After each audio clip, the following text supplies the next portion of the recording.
Kia Seltos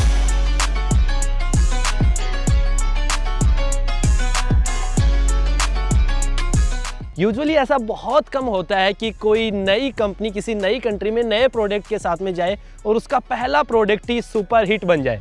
लेकिन किया के साथ में ऐसा ही हुआ। 2019 में किया ने अपनी सेल्टोस उतारी इंडिया में और भाई इनकी ये गाड़ी सुपर हिट हो गई। 2019 से मिड 2024 की अगर बात करूं तो किया ने भाई इस गाड़ी की 5 लाख यूनिट सेल कर दी हैं और ये किया का सबसे ज़्यादा बिकने वाला प्रोडक्ट बन गया है इंडिया में। और फाइनली 7 साल बाद किया ने अपनी सेल्टोस का न्यू जनरेशन लॉन्च कर दिया है।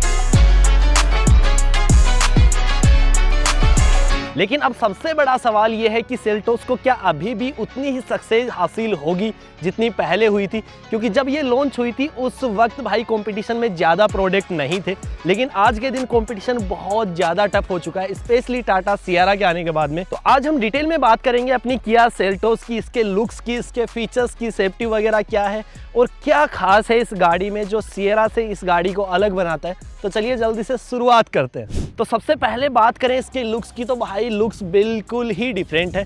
जिस दिन ये गाड़ी लॉन्च हुई थी उस दिन देख के लग ही नहीं रहा था कि कहीं से किया सेल्टोस लॉन्च हुई है। ऐसे लग रहा था कि किया ने अपना कोई नया प्रोडक्ट लॉन्च कर दिया है। और भाई ये गाड़ी रोड पे चलते हुए बहुत सुंदर लगती है पुरानी वाली सेल्टोस से तो।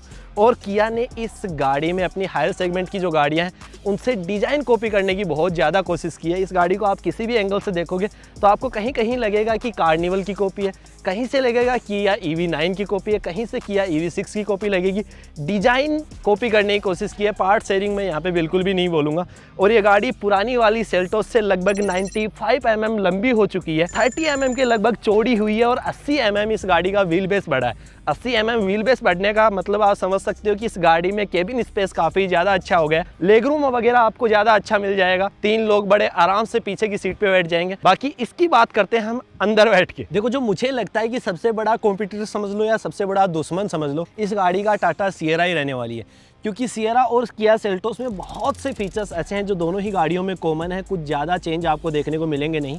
और कुछ फीचर्स ऐसे हैं जो किया सेल्टोस में आपको ज़्यादा देखने को मिलेंगे और कुछ फीचर्स ऐसे हैं जो सियरा में आपको ज़्यादा देखने को मिलेंगे। जैसे इस गाड़ी में हमें मेमोरी सीट के साथ साथ ORM एडजस्टेबल देखने को मिल जाते हैं जो टाटा सियरा में देखने को नहीं मिलते। अब टाटा सियरा की तरह ही इस गाड़ी में भी हमें फ्लश डोर हैंडल देखने को मिलते हैं, लेकिन फ़र्क यह है कि जैसे ही मैं पास जाऊँगा इसके फ्लश डोर हैंडल कुछ इस तरीके से बाहर निकल जाते हैं, जबकि टाटा सियरा में हमें ऐसे उंगली डाल के भाई बाहर निकालने पड़ते हैं। अब जो सबसे बड़ा आपको डिफरेंस देखने को मिलेगा वो मिलेगा इंटीरियर से।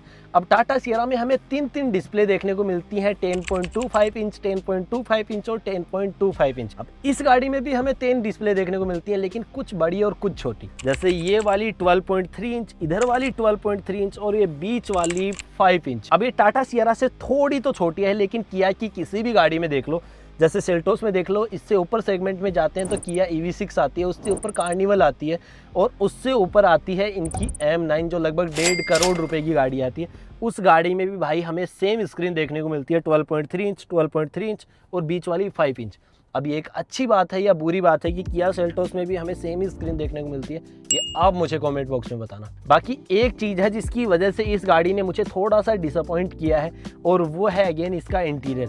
भाई ये अब कहीं से भी किसी भी एंगल से प्रीमियम लगता ही नहीं है। इसको जब भी आप देखोगे तो थोड़ा सा आपको रफ टफनेस, रगडनेस वो थोड़ा सा फील आपको आएगा।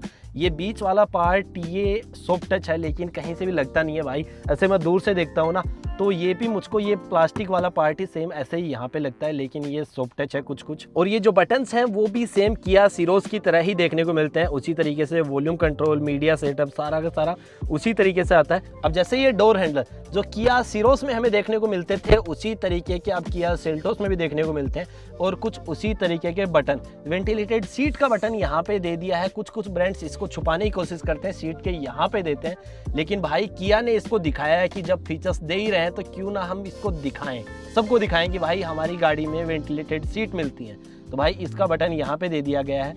और सिरोस में तो भाई हमें आगे की बजाय पीछे की सीट पे भी वेंटिलेटेड सीट का ऑप्शन देखने को मिलता है, लेकिन सेल्टोस में हमें वो देखने को नहीं मिलता। अब मैंने यहाँ पे आपको स्टार्टिंग में बताया था कि इस गाड़ी में डिजाइन कॉपी करने की बहुत ज़्यादा कोशिश की गई है।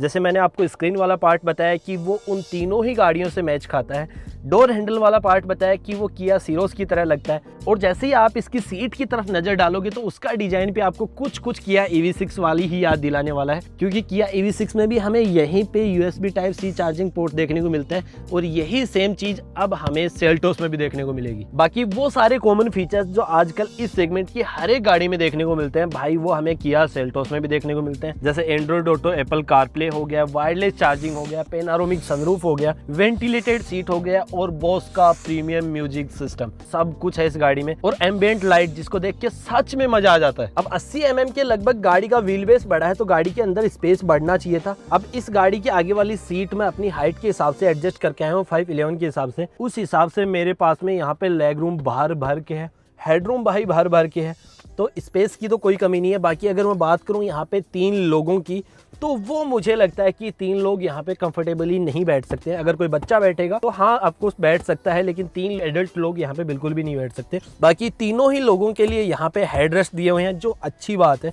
बाकी यहाँ पे हैंड रेस्ट देखने को मिलता है जिसकी पोजीशन काफी ज्यादा सही है। बाकी टाटा सियरा से थोड़ा सा कंपेरिजन करूँ तो इस गाड़ी में भी टाटा सियरा की तरह हमें पीछे की तरफ कर्टन्स देखने को मिल जाते हैं, और सियरा में थोड़ा सा आपको जो पेनोरामिक सनरूफ है वो यहाँ तक देखने को मिलता है। भाई इस गाड़ी में थोड़ा सा छोटा सनरूफ है, लेकिन इस गाड़ी के हिसाब से भाई बहुत ही सही है। बाकी इस गाड़ी में मैं बैठा हूँ 15-20 मिनट से, एक मुझे छोटी सी कमी फील हो रही है इस गाड़ी में, पीछे की तरफ थोड़ी सी हवा कम लग रही है भाई मुझे। अब देख लो कि पसीना आ रखा है भाई इस मौसम में मुझे। तो ये वाला पोर्शन जब आप देखोगे तो आपको ये बहुत ही लंबा खींचा सा देखने को मिलेगा। स्पॉइलर ऐड हो गया, और जो वाइपर यहाँ पे देखने को मिलता था वो कुछ यहाँ पे अंदर छुपा के दे दिया है। अब जैसे मैं थोड़े से पुराने टाइम की बात करूँ तो भाई लोग इस चीज से पता लगाते हैं कि बेस मॉडल गाड़ी है या टॉप मॉडल, कि अगर उसमें वाइपर है तो मतलब वो मिड वाला है या top of the line variant है, और अगर उसमें वाइपर नहीं है तो मतलब वो बेस मॉडल है। लेकिन अब बिल्कुल भी ये पता लगने वाला है ही नहीं। साथ ही इस गाड़ी में हमें इलेक्ट्रॉनिक टेल गेट तो देखने को नहीं मिलता, लेकिन पहले से कुछ 14 लीटर के लगभग बूट स्पेस बढ़ गया है। लगभग 447 लीटर का बूट स्पेस यहाँ पे हो गया है, मतलब 4 लोग और उनका सामान बड़ा इजीली आ जाएगा इसमें। अब अगर मैं बात करूँ स्पेस की, डिजाइन की, फीचर्स की, तो वहाँ पे कुछ तालमेल बैठ नहीं रहा है। वहाँ पे टाटा सियरा थोड़ी सी बाजी मार जाती है, क्योंकि टाटा सियरा में हमें इलेक्ट्रॉनिक बूट देखने को मिल जाता है, उसके top of the line variant में हमें 19 इंच के अलॉय व्हील्स देखने को मिलते हैं, जबकि सेल्टोस में हमें 18 के देखने को मिलते हैं। कुछ फीचर्स ऐसे हैं जो सियरा में आपको ज्यादा अच्छे देखने को मिलते हैं, तो ये मिला जुला सा कॉम्बो है। तो डेफिनेटली दोनों ही गाड़ियां अपने प्राइस ब्रैकेट में बहुत ही ज्यादा अच्छी बैठने वाली हैं। बाकी यही था आज के वीडियो में। अगर वीडियो पसंद आया तो वीडियो को लाइक कर देना, चैनल को सब्सक्राइब कर देना। मैं मिलता हूं आपसे अगले वीडियो में, तब तक के लिए बाय बाय।